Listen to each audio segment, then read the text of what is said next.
temporale prepositionen। तो temporale prepositionen mit them accusative। तो बहुत सारे स्टूडेंट्स हैं जिनको कंफ्यूजन रहता है ना। और वो क्या कंफ्यूजन रहता है कि कब तो कौन सी प्रीपोजिशन यूज हो जाती है और कब कौन सी प्रीपोजिशन यूज हो जाती है। और आप लोगों को ये कैसे पता चले कि मान लीजिए कुछ आकोजाटिव प्रीपोजिशंस है, कुछ डाटिव प्रीपोजिशंस है। तो सबसे मोस्ट इंपॉर्टेंट है, बहुत सारे स्टूडेंट्स को कंफ्यूजन होता है आकोजाटिव डाटिव प्रीपोजिशंस और भी वेक्सल प्रीपोजिशंस भी है जो हमने देखी थी। तो एक बात बताऊं, जो सिस्टमेटिक वे ऑफ प्रीपोजिशन का है ना, वो ये है कि आपको प्रीपोजिशंस को डिफरेंट डिफरेंट कैटेगरीज में डिवाइड करके लर्न करना चाहिए। क्योंकि क्या होता है कि कुछ प्रीपोजिशंस होती है जो टाइम रिलेटेड होती है, कुछ प्रीपोजिशंस है जो प्लेस रिलेटेड होती है, कुछ प्रीपोजिशन है जो मैनर रिलेटेड होती है। तो उनका पूरा ध्यान रख के अगर आप जर्मन में प्रीपोजिशंस को करते हो तो आप बेस्ट वे में कर सकते हो। अदरवाइज तो आप हमेशा कंफ्यूज ही रहोगे कि कौन सी प्रीपोजिशन कब यूज हो रही है, उसका मीनिंग क्या था, कभी चेंज हो गया, कभी क्या हो गया, है ना। तो आपको हमेशा कैटेगराइज करके उनको लर्न करना चाहिए। तो आज जो हम कैटेगरी देख रहे हैं वो आकोजेटिव प्रीपोजिशन के अंदर, और वो भी टेम्पोराले प्रपोजिशनन है। टेम्पोराले प्रपोजिशनन का मतलब हो गया टाइमिंग से रिलेटेड प्रीपोजिशंस है। तो कैसे उनका यूज होता है और उनके एग्जांपल्स वगैरह हम देखेंगे। तो सबसे पहले जो प्रीपोजिशन है वो है प्रीपोजिशन। सो जो है वो बहुत ही क्लियर है आप लोगों के लिए, आप स्टार्टिंग से करते आ रहे हो। का मतलब एट के लिए यूज होता है, जैसे नॉइन हुअर, zwölf हुअर, zwei हुअर, लाइक दिस। तो बेडॉइटुम क्या है, गिफ्ट आइने गिनाउए उहर साइट अन। और ये हमेशा क्या देती है, गिनाउए उहर साइट बेडॉइटेड द एग्जैक्ट टाइमिंग। एग्जैक्ट टाइम मतलब कि 2 PM हो रहा है तो 2 का ही सेंस आएगा, अराउंड वगैरह ये सब नहीं आएगा। एग्जैक्ट गिनाउए उहर साइट। तो गिना हुआ उहर साइड बेडॉइटेड के एग्जैक्ट मीनिंग, एग्जैक्ट टाइमिंग के लिए, जैसे देयर सो कॉम्ड फ्यूमसेन हुआ। तो फ्यूमसेन हुआ का मतलब फिक्स 15 o'clock की बात हो रही है, 3 o'clock की बात हो रही है। उसमें नहीं है कि अराउंड है, 5 मिनट्स पहले है, 5 मिनट्स लेटर है, ऐसा नहीं होगा। नेक्स्ट वन है दस मीटिंग बिगिंट उम 9 हुआ। The meeting will start at 9 o'clock। तो फिक्स टाइमिंग की जब भी बात होती है तो प्रीपोजिशन यूज होती है, और बहुत ही क्लियर है, आप लोगों को पता है। जैसे इंग्लिश में सेंस आता है एट का, सो नॉइन हुअर, zwölf हुअर, आठ हुअर, like this you can use it. Next one जो टेम्पोरल प्रपोजिशन है अक्यूजेटिव केस के अंदर, वो है बिस। बिस का जो मीनिंग होता है वो क्या होता है, टिल या अंटिल के लिए। जैसे बेडॉइटुम गिफ्ट आइनन एंड साइट पुंक्ट अन। और वो हमेशा हमें क्या देता है, एंड टाइम पॉइंट। यानी कि किसी भी एक्टिविटी का एंड टाइम पॉइंट जो आएगा उसके लिए हम यूज करते हैं बिस प्रीपोजिशन। जैसे एग्जांपल, इश ब्लाइब बिस नेक्स्ट वुक है, कि I will stay till to the next week. तो क्या हो गया, इश ब्लाइब बिस नेक्स्ट वुक है, I will stay till next week. तो अभी हम क्या कर रहे हैं, जो प्रीपोजिशंस है वो आकोजेटिव केस के अंदर चल रहे हैं। अब मैं ये आपको एकदम यहाँ पे मेंशन नहीं करूंगा कि क्या आकोजेटिव होता है, उसमें आर्टिकल्स कैसे चेंज होते हैं, उसमें कैसे डेफिनेट, इंडेफिनेट, नेगेटिव या पॉजिटिव प्रोनाउंस की एंडिंग यूज होती है, वो एक अलग कॉन्सेप्ट है, वो आपको हमेशा याद रखना है। आपको भी पता है कि आकोजेटिव हो, नॉमिनेटिव हो, डाटिव हो, हमेशा कॉन्सेप्ट्स रहेंगे आपके साथ। तो उनको एक बार में अच्छे से कर लो। तो इश ब्लाइब बिस नेक्स्ट वुक है, तो ई एंडिंग लग रही है क्यों, ये सब एक अलग कॉन्सेप्ट है। बट हम अभी सिर्फ और सिर्फ टेम्पोरल प्रपोजिशन मिड आकुजेटिव देख रहे हैं, कि टाइम रिलेटेड प्रीपोजिशंस जो आपको हेल्प करेगी ड्यूरिंग मेकिंग सेंटेंसेस। तो इश ब्लाइब बिस नेक्स्ट वुक है, यानी कि till to the end of this week की बात हो रही है ना। तो इस वजह से यहाँ पे बिस का यूज हो रहा है। तो बिस का क्या यूज है, टिल, अंटिल के लिए। देयर लार्डन इज बिस स्वांजिश यूर गे ऑफ नेट। यानी कि जो शॉप है वो कब तक खुली रहती है, टिल 20 o'clock। तो यहाँ पे आपके लिए सेंस आ रहा है किसका, टिल का। टिल और अंटिल का, एट का नहीं आ रहा है। एट का तो क्या दे रहा था, जो अभी हमने देखी थी ना, वो थी एट के लिए, ये नहीं है। नेक्स्ट पे देखते हैं प्योर। प्योर जो प्रीपोजिशन है उसको भी आप लोगों ने देखा है, वो कभी टाइम का सेंस भी देती है और कभी कभी वो मैनर के सेंस में भी यूज हो जाती है। जैसे प्योर जो यूज है उसका डेफिनेटली इंग्लिश के अगर ट्रांसलेट की बात करूं तो फोर है। तो फोर का यूज हिंदी में आप कैसे करते हो, उसके लिए ये वो पोजीशंस के लिए भी यूज होता है। बट यहाँ पे जो टाइम, यहाँ पे जो फ्योर प्रीपोजिशन का यूज हो रहा है वो टाइम के सेंस में हो रहा है। कैसे, गिफ्ट आइने डाउअर order einen Zeitraum an in der Regel für die Zukunft।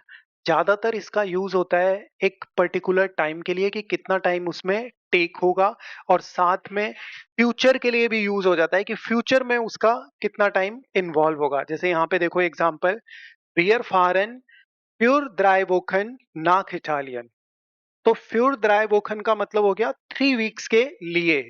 तो ये सेंस हो रहा है कि कितने टाइम के लिए। यहाँ पे है ना डाउअर, डाउअर मीन्स टेक टाइम, कि कितने टाइम के लिए, तो वो आ गया कि फ्यूर ड्राई वोखन। नेक्स्ट वन है ए हार्ट फ्यूर आइनन मोनाट, ए हार्ट फ्यूर आइनन मोनाट आइने वोनुंग gemietet, पास्ट के अंदर है। सो ए हार्ट फ्यूर आइनन मोनाट आइने वोनुंग gemietet। तो he has rented A flat for 1 month. यानी कहने का मतलब है दोनों ही एग्जाम्पल में आपको एक डाउअर यानी कि कितना टाइम के लिए किसी चीज का यूज हुआ है, या फिर आइनन साइट राउंड यानी कि टाइम का जो ड्यूरेशन है उसकी बात हुई है, तो यहाँ पे उसके अकॉर्डिंगली फिर प्रिपोजिशन का यूज हुआ है। एक चीज और आपको देखनी है कि मैंने अभी पहले वाले एग्जाम्पल में भी आपको बताया था कि ये सारी जो प्रिपोजिशंस है वो आकोजेटिव है। तो आर्टिकल्स का चेंज होना, उनके पजेसिव प्रोनाउंस के एंडिंग का आना, डेफिनेट, इंडेफिनेट, नेगेटिव, वो सारा का सारा पहले जैसा ही है जैसा आप करते आए हो। तो उसको तो आपको हमेशा मगअप करके रखना है। अब आप एक A2 लेवल में हो तो आपको भी ध्यान है कि B1 B2, तो वहां पे भी अगर आप सोच रहे हो कि यहाँ पे आइनन आएगा या देन आएगा या फिर देयर आएगा, दी आएगा, तो बहुत बड़ी प्रॉब्लम है।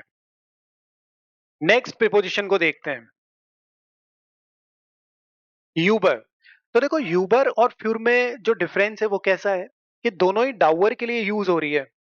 यहाँ पे अगर आप देखोगे तो एक साइड डाउअर यानी कि टाइम का जो ड्यूरेशन है दोनों ही उसके लिए यूज हो रही है, बट यूबर जो है ना वो ओवर टाइम के लिए यूज होती है कि कितना टाइम ज्यादा हो गया है। तो बेडॉयटुंग ड्रुक्ट आइने ungefähre टाइडाउअर आउस, यानी कि ये एक पर्टिकुलर टाइम से भी ज्यादा टाइम जब हो जाता है, ओवर का जो सेंस होता है उसको देती है। जैसे अगर हम एग्जांपल देखें तो वियर हाबन यूबर आइने स्टुंडे auf dich gewartet, कि हमने वेट तो किया तुम्हारा। 1 आवर का तो सेंस दे रही है, 1 आवर के लिए जैसे फ्यूर भी आ सकता था यहाँ पे, पर यहाँ पे ओवर का सेंस आ रहा है कि यूबर आइने स्टुंडे ओवर 1 आवर, कि 1 घंटे से भी ज्यादा हमने तुम्हारा वेट किया है। तो इस वजह से वियर हबन यूबर आइने स्टुंडे auf dich gewartet, कि तुम्हारा ओवर 1 आवर हमने वेट किया। अगर वो ही यहाँ पे फ्यूर होता तो फ्यूर भी गलत नहीं है कि वियर हबन फ्यूर आइने स्टुंडे auf dich gewartet। तो फ्यूर आइने स्टुंडे का मतलब पर्टिकुलरली फिक्स 1 आवर का ही आपने वेट किया है, बट यहाँ पे यूबर है जो एक टाइम ड्यूरेशन को बता रहा है और वो ज्यादा हो गया है उसके सेंस में आ रहा है। और ध्यान रखो ये सारी प्रिपोजिशंस हम किस सेंस में ले रहे हैं, अभी टाइम के सेंस में। तो इसी तरीके से अगर आप प्रिपोजिशंस को करते हो कि टाइम के सेंस में, मैनर के सेंस में, प्लेस के सेंस में, तब वो क्या डिवाइड हो जाती है कैटेगरीज में। और जब डिवाइड होगी तो वो थोड़ा आसान हो जाएगा आपके लिए। ड्यूश जो प्रिपोजिशन है उसका यूज ज्यादातर स्टूडेंट्स को यही पता है कि थ्रू होता है, बट थ्रू जो है वो ज्यादातर हम प्लेस के सेंस में यूज करते हैं, बट उसका यूज टाइम के सेंस में भी होता है, इंग्लिश में भी होता है। तो यहाँ पे देखो बेडॉयटुंग बेटॉन्ट आइने डाउअर, ये भी एक पर्टिकुलर टाइम पीरियड की ही बात करती है। ऑफ्ट इम जीने फॉन वेहरेंट देयर gesamten साइट, कि during the entire time period, कि कितना इंटायर टाइम पीरियड यूज हुआ है उसके सेंस में डूश का यूज थ्रू के सेंस में हो जाता है। जैसे example, ich habe durch die ganze Nacht gearbeitet। तो यहाँ पे क्या हो रहा है, गेजामटन साइट की बात हो रही है। गेजामटन साइट की बात का मतलब क्या हो गया, इंटायर टाइम पीरियड, कि बहुत लंबा चौड़ा टाइम पीरियड होता है ना। जैसे हमें बोलना हो कि I have worked for the entire night, तो उसी सेंस में है कि जो पूरी रात थी ना उसको पूरा इन्वॉल्वमेंट रहा है। तो इसी वजह से कि ich habe durch die ganze Nacht gearbeitet, यानी कि जो पूरी नाइट थी उसके अंदर वर्क हुआ है। नेक्स्ट के अंदर er war durch das ganze Jahr beschäftigt। तो durch das ganze Jahr क्यों यूज हुआ है, क्योंकि थ्रू द एंटायर ईयर की बात हो रही है, यानी कि पूरी ईयर जो है वो यहाँ पे बिजी था। बेशेफ्टिक, बेशेफ्टिगन is a verb, it means to be busy, but यहाँ पे ये एडजेक्टिव की तरह यूज हो रहा है। सो एयर वार दुश दास गांजे यार बेशेफ्टिक, तो he was entirely busy for the entire year. तो डुश का मतलब आप समझ गए हो, टाइम के सेंस में भी हो जाता है और प्लेस के सेंस में भी हो जाता है। यहाँ पे डुश का जो सेंस है वो दे रहा है एंटायर के सेंस में, कि पूरा एंटायरली उस टाइम पीरियड को कवर अप कर रहा है।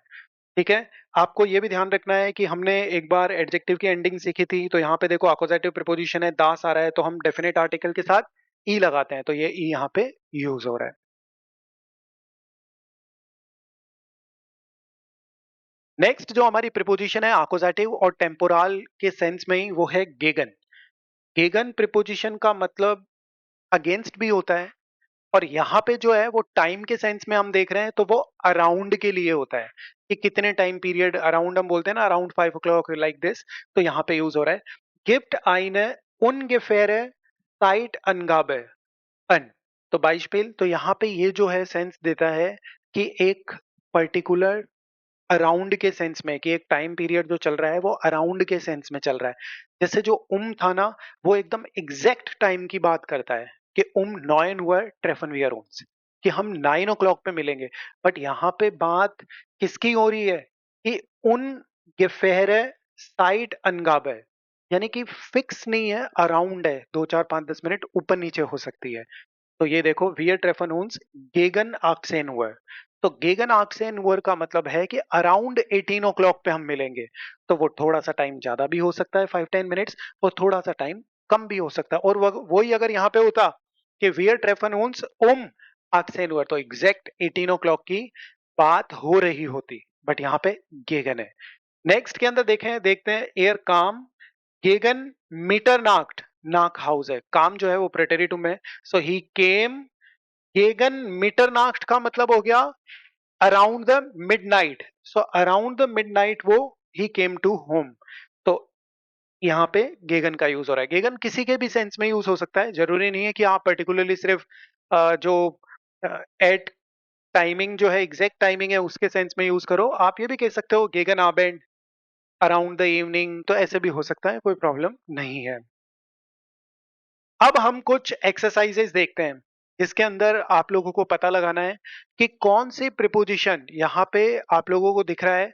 अर्गेंसन सी दी जेट्स मिड देन पासेंडन टेम्पोरालन प्रपोजिशनन, कि यहाँ पे हम मैचिंग टेम्पोरालन प्रपोजिशनन की बात कर रहे हैं, कि यानी कि जो फिक्स टाइम रिलेटेड प्रीपोजिशंस है, और वो भी कौन सी, आकोजेटिव, बेश, फ्यूर, उम, यूबर, ड्यूश और गेगन, इनका आपको पता लगाना है। तो आप लोगों के पास 2 मिनट्स है, एक बार आप लोग देख लो कि इनके अंदर कौन कौन सी प्रीपोजिशंस मैच कर रही है। After that we will discuss. Okay, so now we will discuss. So first one, what will come? Their interest began. What preposition is correct here? Because here we are talking about a particular time period. So where their interest began to act toward thrice. अब कोई student ये भी कर सकता है कि sir यहाँ पे तो गेगन भी आ सकता था। आप खुद थोड़ा बहुत सेंस भी यूज करो, क्लास की बात हो रही है। यूं कहते हैं कि the school will start around 9 o'clock, तो कोई आधे घंटे बाद आएगा, कोई आधे घंटे पहले आ जाए, बोला सर आपने बोला था कि अराउंड 9 है, तो अराउंड 9 तो अपने इंडिया में कुछ भी समझ सकते हैं। नेक्स्ट जी ब्लाइव्ड, what will come in the next, जी ब्लाइव्ड, प्योर इज करेक्ट हियर। व्हाई प्योर इज करेक्ट हियर, जी ब्लाइव्ड प्योर einen Monat इन बर्लिन। तो यहाँ पे देखो एक पर्टिकुलर टाइम की बात हो रही है, कि उस टाइम पीरियड के अंदर, तो यहाँ पे इस वजह से प्योर का यूज हो रहा है, कि जी ब्लाइव्ड प्योर einen Monat इन बर्लिन। नेक्स्ट है wir fahren, यहाँ पे भी प्योर हो सकता है, कि wir fahren für 2 Wochen in den Urlaub, क्योंकि यहाँ पे भी एक पर्टिकुलर टाइम पीरियड की बात हो रही है, कि कितने दिनों के लिए। आप भी बोलते हो ना कि हम ड्राइव करके जा रहे हैं फॉर 1 वीक, ऐसे ही बोलते हो आप इंग्लिश में भी। और 1 वीक के लिए, 2 वीक के लिए, ऐसे बोलते हो ना, के लिए, हिंदी में के लिए का सेंस है, और जर्मन इंग्लिश में फोर का सेंस है सेम। नेक्स्ट के अंदर दास म्यूजियम हार्ट हॉइट,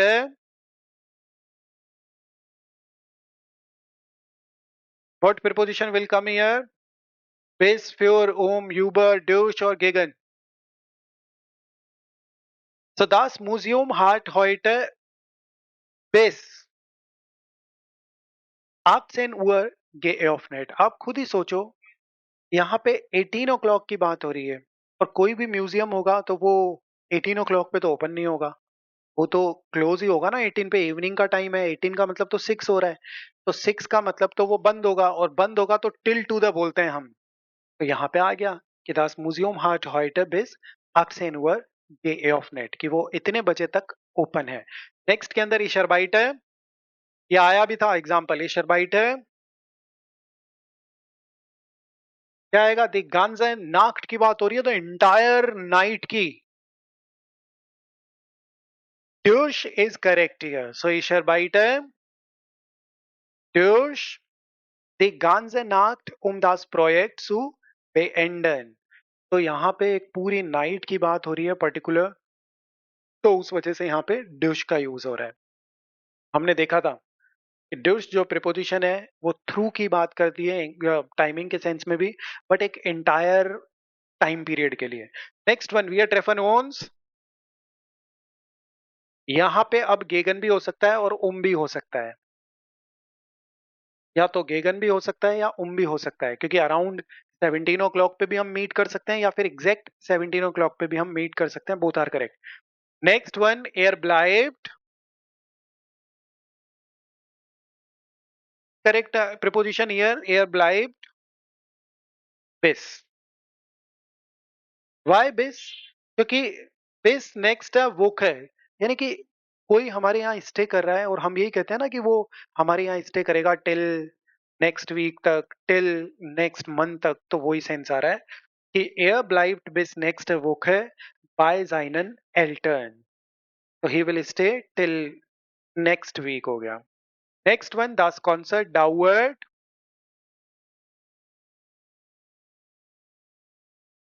हाँ फ्यूर इज करेक्ट हियर कि das Concert dauert für 3 Stunden, यानी कि जो कॉन्सर्ट है उसने वो कितने ड्यूरेशन होगी उसकी, for 3 hours।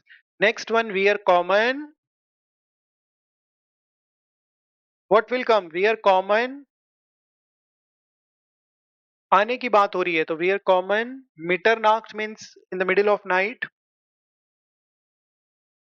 गेगन is correct here. तो वी आर कॉमन गेगन मिटरनाक्ट नाक हाउस, we will come around the midnight. एक फिक्स टाइम पे मिडनाइट नहीं होती है, अराउंड है, तो उस सेंस में उन्होंने लिया है।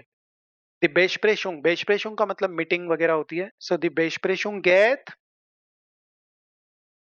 अगर कोई चीज चल रही है और कहाँ तक जाएगी उसकी बात होती है तो एक ही प्रिपोजिशन हमेशा फिक्स आती है, वो क्या आ जाएगा कि दी बेशप्रेशुंग गेट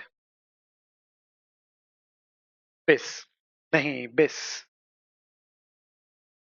तो क्या हो गया? दी बेशप्रेशुंग गेट बिस दी मिटाक्स पाउज वाइट, यानी कि जो कॉन्वर्सेशन है वो till to the lunch break है या आफ्टरनून ब्रेक है, वहां तक जाएगी। तो इसका मतलब देखो, आपने सारी प्रिपोजिशंस जो देखी है अभी, वो सारी की सारी बिलोंग करती है आकुजेटिव केस को, और ये सारी की सारी प्रिपोजिशन आपकी रिलेवेंट थी किससे? सिर्फ और सिर्फ टाइम। तो ऐसे करके अगर आप प्रिपोजिशन सीखोगे कि कभी टाइम से रिलेटेड थी, कभी मैनर से रिलेटेड थी, कभी प्लेस से रिलेटेड थी, तो आप धीरे धीरे प्रोग्रेस कर जाओगे। अदरवाइज आपको भी पता है कि जो जर्मन में प्रिपोजिशंस है वो बहुत ही बड़े लेवल पे कंफ्यूजिंग है, कि कभी कोई सी प्रिपोजिशन कहाँ किस सेंस में यूज हो जाती है और कभी कोई सी प्रिपोजिशन किस सेंस में यूज हो जाती है। और जैसे इंग्लिश है तो उसमें बहुत आसान है, अगर आप एक प्लेस पे जा रहे हो, किसी पर्सन के पास जा रहे हो, पार्क जा रहे हो, anywhere you are going, then you use always two preposition।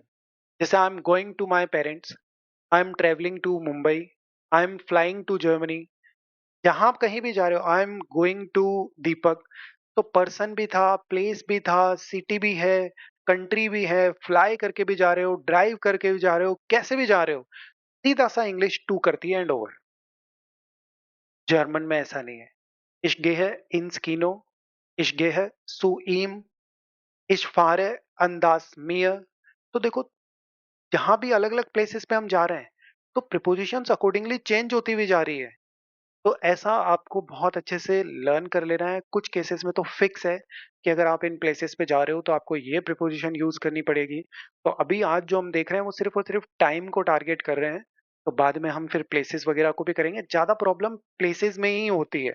यहाँ तो क्या फिक्स है कि ये ऐसे ही मैनर में यूज़ होगी। प्लेसेस में डिफरेंट-डिफरेंट कैटेगरी बन जाती है।